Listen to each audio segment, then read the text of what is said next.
मैं हूं doctor Parveen Sharma, associate professor, Hindu college of education, Sonipat. सभी विद्यार्थियों का NIOS स्टूडियो में स्वागत है। आज हम 509 DLED कोर्स के अंदर पेडागॉजी ऑफ सामाजिक विज्ञान के अंतर्गत चर्चा करेंगे बहुत ही प्रमुख विषय पर, जो है राष्ट्रीय एकता एवं अंतर्राष्ट्रीय समझ।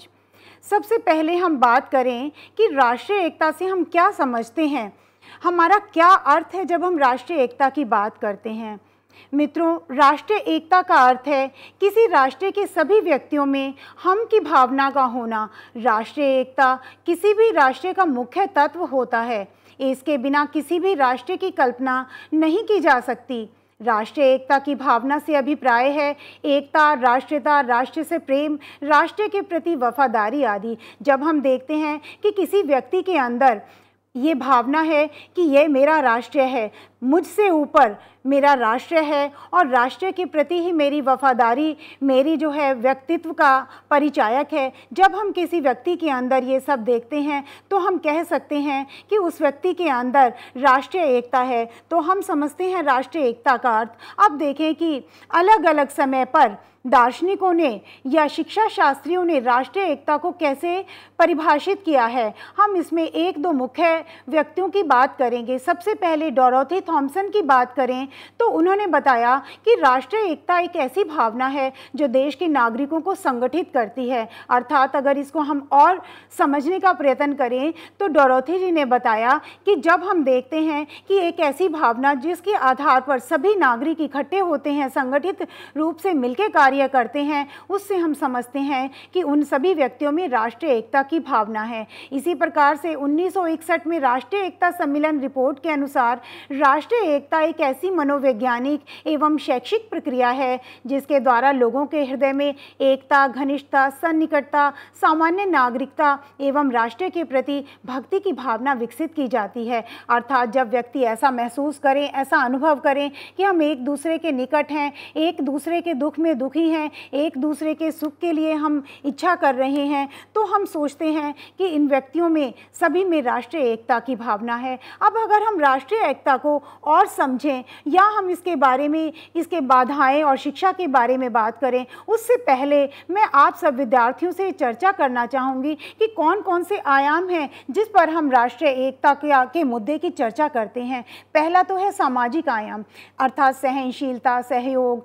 लोकतंत्र में विश्वास एवं स्वार्थहीनता जैसी योग्यताओं का होना आवश्यक है। जब हम देखते हैं कि किसी व्यक्ति में सहनशीलता या स्वार्थहीनता जैसी भावना है तो इसका मतलब वो हमेशा राष्ट्र हित को अपने हित से ऊपर रखता है, तो वो हमेशा राष्ट्र के बारे में सोचता है। जब लोगों में सामाजिक संवेदना है, सामाजिक न्याय की स्थापना तभी हो सकती है जब हम एक दूसरे के दुख में दुखी हो रहे हैं और हम चाह रहे हैं कि सभी का भला हो, सर्वे भवन्तु सुखिनः, बहुत पहले से हम ये बात सुनते आए हैं। इसका मतलब ऐसा एक हमारे अंदर एक दर्शन जो है पहले से ही हो, हम हमेशा ऐसा सुनते आए हैं, सर्वे भवन्तु सुखिनः, यानी हमने ये इच्छा करनी है, इसके लिए ये प्रयत्न करना है कि सभी व्यक्ति सुखी हों। तो जब हमारे अंदर सामाजिक संवेदना होगी, हम अपने विद्यार्थियों में संवेदना ऐसी भर सकेंगे, कूट कूट कर ऐसा भाव भर सकेंगे, तो सामाजिक न्याय की स्थापना हो सकती है। समाज से जातिवाद जैसी बुराइयों का अंत हो। जब सामाजिक आयाम पर हमें देखना है कि समाज में जो जातिवाद जैसी कुरीतियां फैली हुई हैं, उन बुराइयों का अंत हो। दूसरी बात है आर्थिक आयाम। आर्थिक आयाम का अर्थ है आर्थिक असमानताएं और वर्ग भेद को दूर करके लोगों के जीवन स्तर को उन्नत किया जाए। हम देखते हैं क्या हो रहा है कि अमीर तो अमीर हो रहा है और गरीब हो रहा है, तो जो दोनों वर्ग हैं उनके बीच में जो खाई है और भी चौड़ी होती जा रही है, उनका भेद बढ़ता जा रहा है, असमानताएं बढ़ती जा रही हैं। उसका परिणाम क्या होगा? लोगों का जीवन स्तर उन्नत कैसे किया जाएगा? नहीं किया जाएगा। जब हम इन असमानताओं को मिटाएंगे, वर्ग भेद को दूर करेंगे और मनुष्य जाति से सभी से प्रेम करेंगे। हमारा क्या धर्म है कि हम सब मानव धर्म को, अपने धर्म को ही सर्वोपरि माना जाए। तो इस आर्थिक आयाम पर जब हम सोचेंगे और जब हम संघर्षरत होंगे और ऐसा कार्य करेंगे तो हमारा जो देश है वो एक रहेगा। भाषाई आयाम की बात करें, इसका अर्थ हुआ विभिन्न भाषाओं की जानकारी, उनका सम्मान करते हुए एक दूसरे के हित का ध्यान रखना एवं भाषा के मुद्दे पर आपसी मतभेद ना रखना। हम देखते हैं कि कभी हम हिंदी सम्मेलन में बात करते हैं तो हम आंग्ल भाषा की बुराई करते हैं, जबकि सी राजगोपालाचारी ने बहुत पहले ही कह दिया था जब संविधान हमारा बन रहा था कि हमें जो है कि किसी भी भाषा से हमें नफरत नहीं करनी है। अगर हम त्रिभाषा जो मुद्दा है उसको नहीं अपनाएंगे, हम उसको नहीं फॉर्मूले को नहीं अपनाएंगे तो हम सभी देशों के बारे में कैसे जान पाएंगे। तो हमें भाषा के मुद्दे पर नहीं लड़ना है, सभी भाषाओं का बराबर सम्मान करना है। फिर अगर हम बात करें सांस्कृतिक आयाम, इसका अर्थ हुआ सभी संस्कृतियों का सम्मान करते हुए सद्भावना से रहना। जैसे कि हम शुरू से सुनते आए हैं कि मजहब नहीं सिखाता आपस में बैर रखना, चाहे कोई भी धर्म है, कोई भी मज़हब है, कोई भी मज़हब नहीं सिखाता कि हम आपस में लड़ें। चाहे हम कुरान पढ़ें, चाहे हम बाइबल पढ़ें, चाहे हम गीता पढ़ें, कोई भी जो धार्मिक ग्रंथ है किसी भी धर्म का, वो हमें नहीं बताता कि हमें दूसरी संस्कृति का सम्मान ना करें या हम दूसरे से लड़ें। किसी भी भाषा में पढ़ें, कोई भी उनका जो है उपनिषद पढ़ें या जो भी हम उनका ग्रंथ पढ़ें, सभी ग्रंथों में लिखा है कि सभी मानव हैं, सभी को हमें प्रेम करना है। तो सांस्कृतिक आयाम है, जब हम दूसरी संस्कृति का सम्मान करेंगे तभी सबका उत्थान होगा। भावनात्मक आयाम जो है वो राष्ट्रीय एकता का एक प्रमुख आयाम है। इसका अर्थ है मस्तिष्क एवं हृदय का एकीकरण, बौद्धिक एवं भावनात्मक प्रक्रिया का एकीकरण आवश्यक है। मित्रों, जब व्यक्ति भावनात्मक रूप से किसी भी भाषा, जाति एवं धर्म आदि का सम्मान करता है तो इससे राष्ट्रीय एकता को बढ़ावा मिलता है। अर्थात अगर हम जोर जबरदस्ती से केवल किताबों के माध्यम से, केवल पुस्तकों के माध्यम से हम विद्यार्थियों को ये कहलाना चाहें कि नहीं सभी धर्म समान हैं, तो ये संभव नहीं होगा। हमें उनके हृदय को परिवर्तन करना होगा, हमें उनकी सोच को परिवर्तित करना होगा। जब विद्यार्थियों का मस्तिष्क एवं हृदय दोनों एकीकरण में कार्य करेंगे तो हम उनको ये सिखा सकते हैं भावनात्मक रूप से कि कोई भाषा हो, कोई जाति हो, कोई धर्म हो, सभी का सम्मान करना है। हम सभी इसी राष्ट्र के अंदर रहते हैं, इससे राष्ट्रीय एकता को बढ़ावा मिलता है। अब जब हमने विभिन्न आयामों की बात की तो यहाँ मैं आपको बताना चाहूँगी कि जो हम राष्ट्रीय एकता को बढ़ाना चाह रहे हैं उस राष्ट्रीय एकता की आवश्यकता क्या है।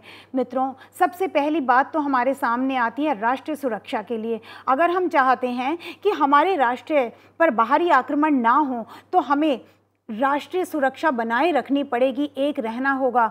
जब विदेशियों ने यहाँ पर हमला किया तो उन्होंने अपनी कूटनीति को अपनाया और उसका एक प्रमुख कारण, सर्वोपरि कारण यही था कि आपसी राजाओं में फूट पड़ गई थी। जब हम आपस में लड़ते हैं तो क्या होगा, बाहरी ताकतें उसका लाभ उठाती हैं। तो अगर हम चाहते हैं कि बाहरी आक्रमण ना हो तो राष्ट्रीय सुरक्षा बनी रहे तो हम सबको प्रांत के मुद्दों पर, भाषा के मुद्दों पर, जाति के मुद्दों पर नहीं लड़ना होगा, एकजुट होकर रहना होगा। राष्ट्रीय विकास के लिए ये बहुत ही आवश्यक है। अगर हम सब चाहे किसी भी धर्म से संबंध रखते हैं, किसी भी जाति से संबंध रखते हैं, हम केवल ये सोचें कि हम भारतीय हैं तो हम राष्ट्रीय विकास के लिए उन्नतशील रहेंगे और इससे क्या होगा, समाज में शांति स्थापित भी रहेगी। तो अगर हम चाहते हैं कि हमारे समाज में, हमारे देश में में शांति बनी रहे तो शांति स्थापित करने के लिए हमें राष्ट्रीय एकता की आवश्यकता है। सारे राष्ट्र को एकता के सूत्र में बांध कर रखना होगा। प्रजातंत्र को सफल बनाना है।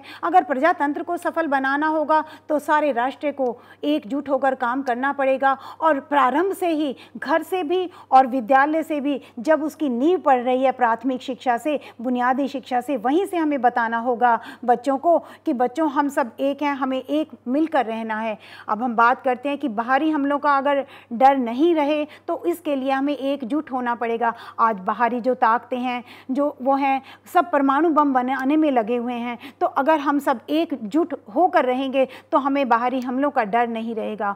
आर्थिक उन्नति के लिए अगर हमें चाहे वो तकनीकी है, चाहे वैज्ञानिक है, चाहे सांस्कृतिक है, कोई भी क्षेत्र है, हमें आर्थिक उन्नति तो बनाए रखनी पड़ेगी। तो आर्थिक उन्नति के लिए भी अगर हम आपस में ही लड़ते रहेंगे और एक जाति को दूसरे जाति से आगे निकलने की होड़ में लगे रहेंगे कि ये मेरी जाति का नहीं है, ये मुझसे आगे ना निकले, इस तरह हम अंधाधुंध ऐसी भीड़ में यूँ चलते रहेंगे तो हम आर्थिक उन्नति कैसे कर पाएंगे दोस्तों? नहीं कर पाएंगे। सांस्कृतिक विकास के लिए भी आवश्यक है और विभिन्नता में एकता बनाए रखने के लिए आवश्यक है कि हम सबको इकट्ठे रहना होगा। लेकिन इसके अंदर बहुत सी बाधाएं हैं। जो मैंने आपसे बात की कि राष्ट्रीय एकता क्या है, इसका क्या अर्थ है, इसको विभिन्न शिक्षा शास्त्रियों ने कैसे परिभाषित किया है और किस प्रकार से इसकी आवश्यकता है, परंतु मित्रों, इसके विद्यार्थियों, इसके मार्ग में बहुत सारी बाधाएं हैं, जैसे जातिवाद है, प्रांतीयता है, सांप्रदायिकता है, भाषावाद है, क्षेत्रवाद है, राजनीतिक दल है, आर्थिक विभिन्नता है, राष्ट्रीय चरित्र का अभाव है। तो हम जब इसकी बात करें कि दूर कैसे कर सकते हैं, इससे पहले हम बात करेंगे कि ये बाधाएं एक एक करके हम थोड़ा सा संक्षेप में बात करना चाहेंगे। जातिवाद क्या होता है? कहीं भी कोई परीक्षा है या कहीं भी कोई किसी का चुनाव है किसी उम्मीदवार का, तो अगर हम ये देखते हैं, हम ऐसा देखने में आता है कि अगर कोई ये सोचता है कि ये मेरा जाति का है, इसका चुनाव कर दीजिए, चाहे उसमें योग्यता हो या ना हो, तो क्या होगा? ये काफ़ी होगा दूसरी जाति के लोगों को उस जाति से लड़वाने के लिए। तो हमें इस जातिवाद को देश से दूर करना होगा, क्योंकि जातिवाद हमारी तरक्की में, हमारी उन्नति में, हमारे विकास में, हमारी प्रगति में एक बहुत बड़ी बाधा है। प्रांतीयता भी एक बाधा है। हम ये सोचते हैं कि ये मेरे प्रांत का है। वैसे अगर हम एक प्रांत में हैं, हम उस व्यक्ति से भाषा के आधार पर या किसी और आधार पर लड़ रहे हैं। जब दूसरे प्रांत का आता है तो हम कहते हैं नहीं, वो मेरे प्रांत का नहीं है। तो ये संकुचित विचारधारा क्यों? ऐसी संकुचित विचार धारा हमें प्रगति कैसे करने देगी? हम कैसे तरक्की कर पाएंगे और हमारा वैभव कैसे बना रहेगा? तो अगर हम चाहते हैं कि हम राष्ट्रीय स्तर पर एक रहें, तो हमें प्रांतीयता जैसी बाधा को दूर करना होगा। सांप्रदायिकता, देखिए जगह जगह पर जाति के नाम पर या एक दूसरे संप्रदाय से, ये मेरे संप्रदाय का है, ये दूसरे संप्रदाय का है, हम लड़ते रहते हैं। किस लिए? जब हम एक देश के हैं, हमारा पहला धर्म मानव धर्म है और कोई धर्म है ही नहीं। हमें मजहब कभी नहीं सिखाता आपस में बैर रखना। तो हमें वतन के बारे में, हिंदी हैं हम, वतन हिंदुस्तान हमारा, यही हम सुनते आए हैं बचपन से और यही हमारे विद्यार्थियों को हमने विद्यालय में सिखाना है, यही बच्चों को हमने घर में सिखाना है, यही हमें समाज में जब हम लोगों से बातचीत करते हैं, यही भावना अपने बच्चों में भरनी है। फिर हम करते हैं भाषावाद। हम जो दर्जा अपनी मातृभाषा को देते हैं, वो दर्जा हम दूसरी भाषा को नहीं दे सकते हैं। लेकिन हम प्रांत की भाषा के आधार पर आपस में क्यों झमेला करते हैं, क्यों हम आपस में लड़ते हैं? ये एक बहुत बड़ी बाधा है। इससे हम दूसरे देशों के साथ, जो प्रगतिशील या बिल्कुल उन्नत देश हैं, उनके साथ कैसे मुकाबला करेंगे? फिर क्षेत्रवाद की बात आती है। क्षेत्र के आधार पर लड़ते हैं। एक राजनीतिक दल दूसरे राजनीतिक दल से चुनाव में लड़ता है। आर्थिक विभिन्नताएं आ जाती हैं। राष्ट्रीय चरित्र का अभाव है। हमारे विद्यार्थी चारों तरफ देखते हैं कि जातिवाद के नाम पर या जो है रिश्वतखोरी है, लूट खसोट है, चरित्र का अभाव है, तेर मेल लगी हुई है, होड़ लगी हुई है, एक दूसरे से आपाधापी लगी हुई है, खाद्य पदार्थों में मिलावट है। इस तरह जहाँ भी देखें बच्चा देख रहा है कि सब तरफ आपाधापी है, लूट खसोट है। तो ऐसे में बच्चों में चरित्र का अभाव बन जाता है। हाँ, अभी कुछ ही समय बाद मैं आपसे चर्चा करूंगी कि एक अध्यापक जो है किस तरह पाठ्य पुस्तकों के द्वारा और किस तरह अपने भाषण के द्वारा विद्यार्थियों में इस जो राष्ट्रीय चरित्र का अभाव एक बाधा है, इसको हम कैसे दूर करेंगे। हम अपने बच्चों का, अपने विद्यार्थियों का जो चरित्र है उसका कैसे हम निर्माण करेंगे। हम उसके बाद बात करते हैं क्षेत्रवाद और राष्ट्रीय चरित्र के बाद कि बाधाओं को दूर करने के क्या उपाय हैं। देखिए, राष्ट्रीय शिक्षा प्रणाली की बात करें तो हमारी राष्ट्रीय शिक्षा प्रणाली में भी इस बात पर जोर दिया गया है कि हम सब एकजुट होकर काम करें और हमारी राष्ट्रीय एकता तथा शिक्षा के उद्देश्य भी क्या हैं? बच्चे का सर्वांगीण विकास करना है, उसका नैतिक विकास करना है। शिक्षा क्या स्वर साध सकेगी जब बच्चे में नैतिक आधार नहीं है? इसका मतलब क्या हुआ कि हमने किताबी ज्ञान दे दिया और उसको नैतिक या मूल्यों का विकास नहीं कर पाए, तो वो शिक्षा का उद्देश्य हमने पूरा नहीं किया है।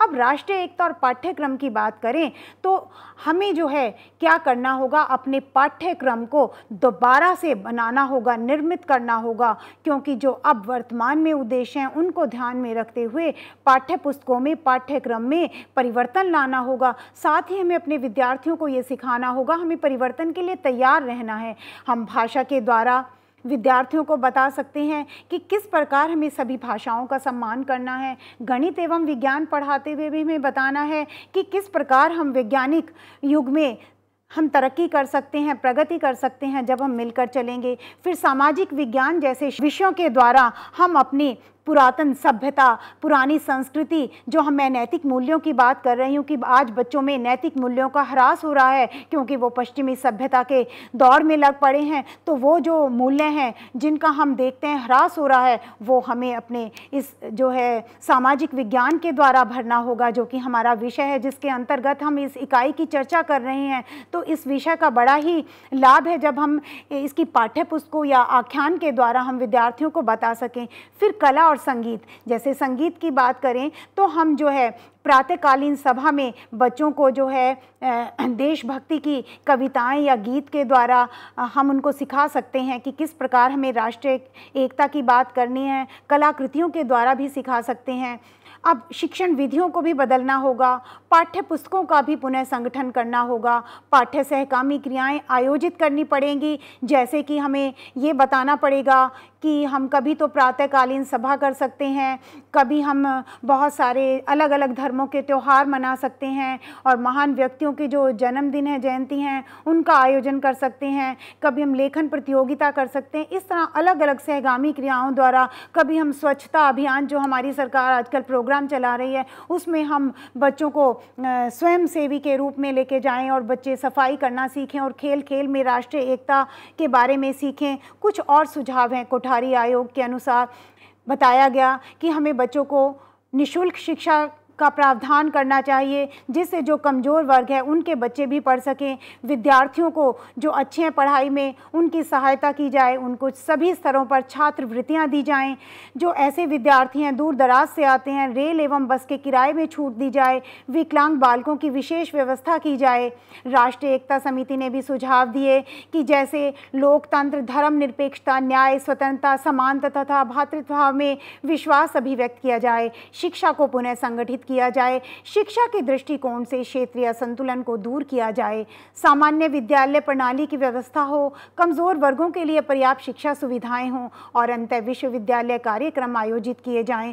तो दोस्तों, मेरे प्रिय विद्यार्थियों, अब तक हमने समझा कि राष्ट्रीय एकता क्यों जरूरी है और राष्ट्रीय एकता में कौन सी बाधाएं हैं, उनको हम कैसे दूर कर सकते हैं। इसके साथ ही चर्चा का जो दूसरा आयाम है, अंतर्राष्ट्रीय समझ, इसके बारे में भी हम बात कर सकेंगे, क्योंकि हम जब राष्ट्रीय एकता की बात करते हैं, मैंने अभी आपसे चर्चा की कि हमें बालकों की संकुचित विचारधारा को दूर करना है। जब हम अगर बात करते हैं सर्वे भवन्तु सुखिनः, तो हम अंतर्राष्ट्रीय समझ के अंतर्गत बताएंगे कि हमें बच्चों को वैश्विक नागरिकता के लिए तैयार करने हैं।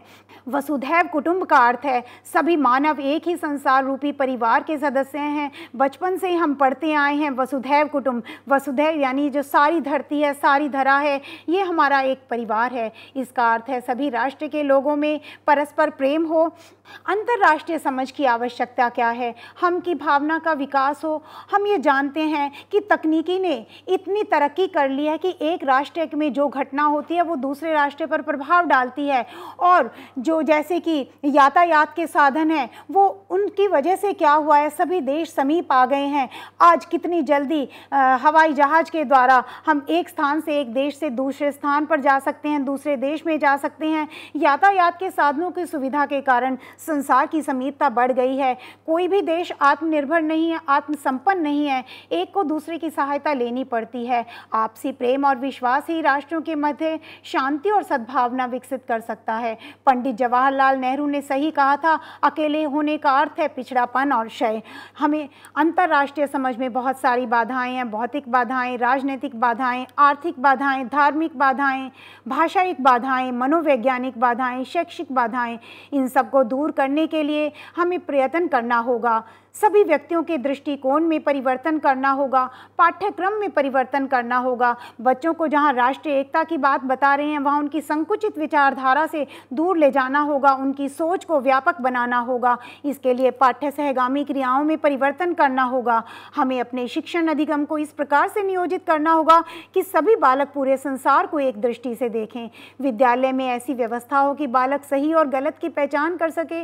बालकों में आध्यात्मिक और नैतिक मूल्यों का विकास विकास किया जाए। देखिए, संकुचित देशभक्ति की अपेक्षा वैश्विक नागरिकता पर बल दिया जाए, व्यक्तिगत एवं सामाजिक जागरूकता पर बल दिया जाए, पाठ्यक्रम में बदलाव हो, लोगों को परस्पर निर्भरता का अनुमान लगाना सिखाएं, वे ऐसा कौशल सीख सकें कि संसार को रहने के लायक सुंदर स्थान बना सकें।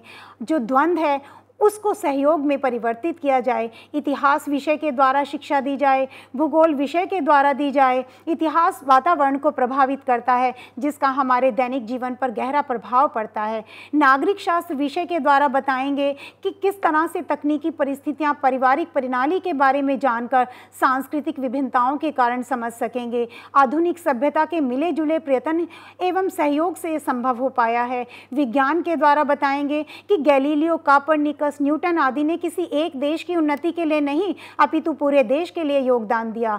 दार्शनिक शास्त्र विषय के द्वारा भी बताएंगे। विद्यार्थियों को इस तथ्य से अवगत कराना चाहिए। मनोविज्ञान विषय के द्वारा भी यही आचरण उसे पूरे विश्व के व्यक्तियों के लिए रखना चाहिए। संगीत के द्वारा विश्व बंधुत्व की भावना का पाठ पढ़ाया जाए। अध्यापक की भूमिका भी है कि एक मुक्त और खुले विचारों वाला अध्यापक ज्ञान और गहन समझ के द्वारा बालकों को समझा सकता है। जाति, धर्म और वंश के आधार पर मानव जाति को विभाजित नहीं किया जा सकता। अध्यापक ही अपने विद्यार्थियों में भाव भर सकता है। संसार एक इकाई है और हमारा देश इसका एक भाग है। इस प्रकार संसार एक परिवार है। यह भाव बालकों में उत्पन्न किया जा सकता है।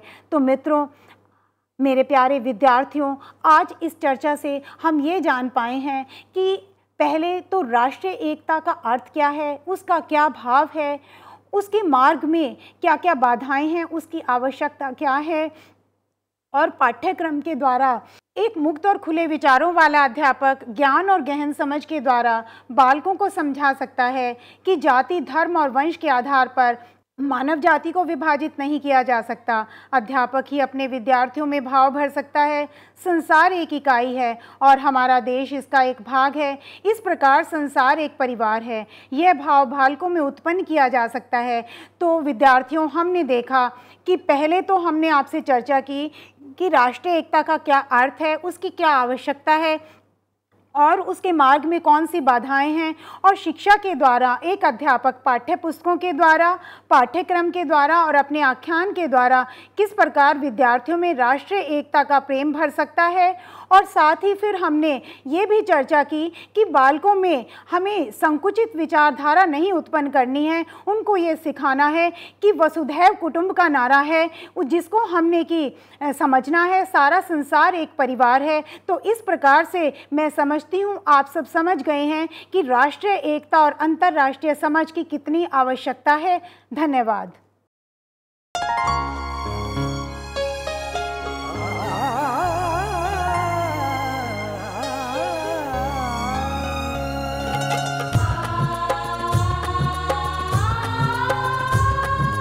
जीवन ये प्रकाशित करने, राहों को आलोकित करने, हम अपना दीपक स्वयं बने, हम अपना रास्ता स्वयं चुने।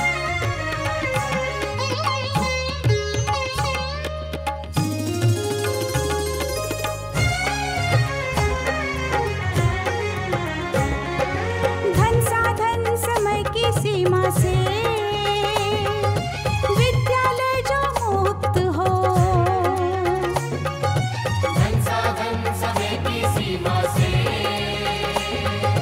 विद्यालय जो मुक्त हो। कभी पढ़े हम कहीं पढ़े, वे विषय की लोच से युक्त हो। मित्रों हम उठे और जागे,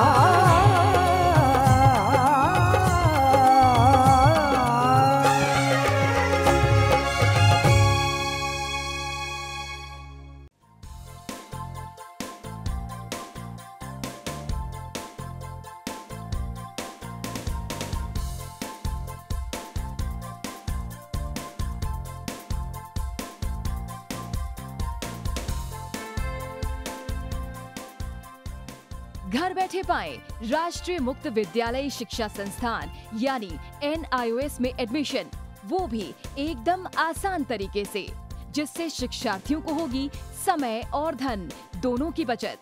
NIOS से शिक्षा कभी भी कहीं भी।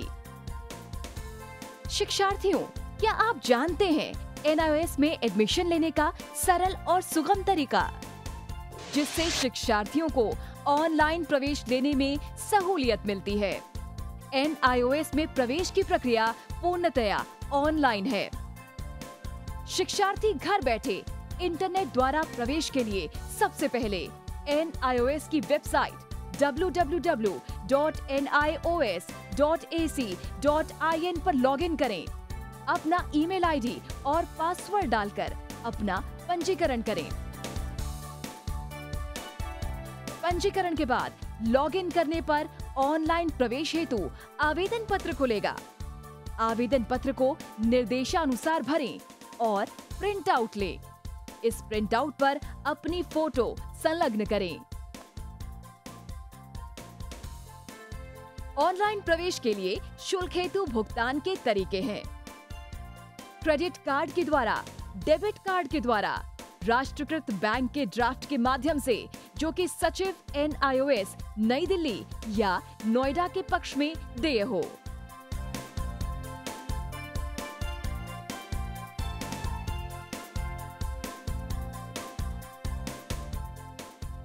भरे हुए आवेदन पत्र के साथ साथ डिमांड ड्राफ्ट और संलग्न किए जाने वाले दस्तावेज हैं जन्म रजिस्ट्रार के जिला कार्यालय से जारी जन्म प्रमाण पत्र की सत्यापित प्रति, जिसमें जन्म तिथि अंकित हो, पिछले विद्यालय से प्राप्त विद्यालय छोड़ने का प्रमाण पत्र जिसमें आवेदक की जन्म तिथि लिखी हो।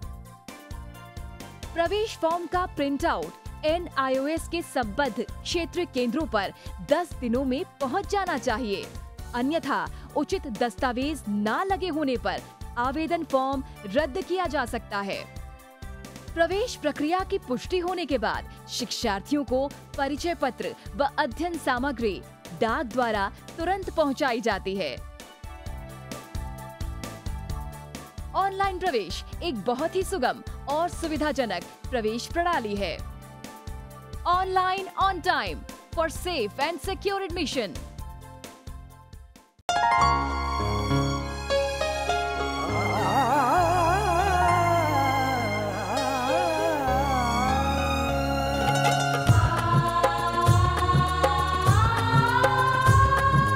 जीवन ये प्रकाशित करने, राहों को आलोकित करने, हम अपना दीपक स्वयं बने, हम अपना रास्ता स्वयं चुने।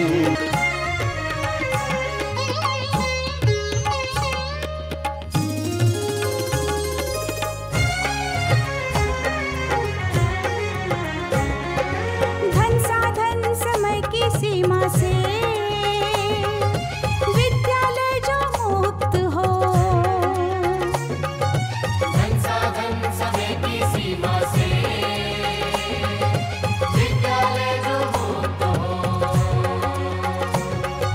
कभी पढ़े हम कहीं पढ़े, वे विषय की लोच